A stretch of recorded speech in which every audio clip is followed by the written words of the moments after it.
እንግዲህ ዛሬ የምናሳያችሁ ቱሶንን ምን እንደምትመስል ነው። በማታ እዩ።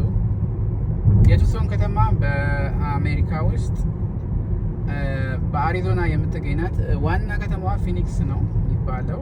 ቱሶን እንደ ሁለተኛ ከተማ የምትቆጠር ነች። የአሪዞና ዩኒቨርሲቲ በጣም ታዋቂ በአሜሪካ ውስጥ ታዋቂ ከሆኑ ዩኒቨርሲቲዎች አንዱ አሪዞና ዩኒቨርሲቲ ነው። እሱ የሚገኝባት ከተማ ነች።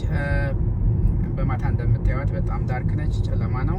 ብዙ ነገር እንደ ሌሎች የአሜሪካ ከተሞች 24 አወር አገልግሎት የሚሰጡ ሰርቪስ የሚሰጡ ማዕከሎችን ማግኘት እጅግ በጣም የከበደ ነው የሚሆነው ማለት ነው። እና ቱሶ በጣም ስሞል ሲቲ ነች፣ በጣም ትንሽ ነች። በጣም ሞቃታማ ናች፣ ዴዘርት ነው አየሩ። ሙቀቱ ኃይለኛ ነው።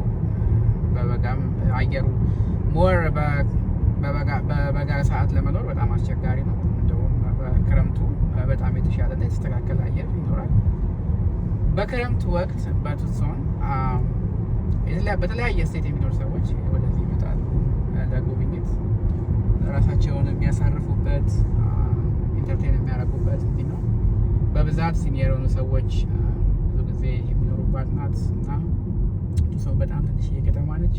እንደምታዩት በጣም ጨለማ ነው። አሁን በዚህ ሰዓት አቆጣጠር ኦልሞስት በኢትዮጵያ ሰዓት አቆጣጠር 2 ሰዓት ከ10 ነው ከምሽቱ ማለት ትችላላችሁ።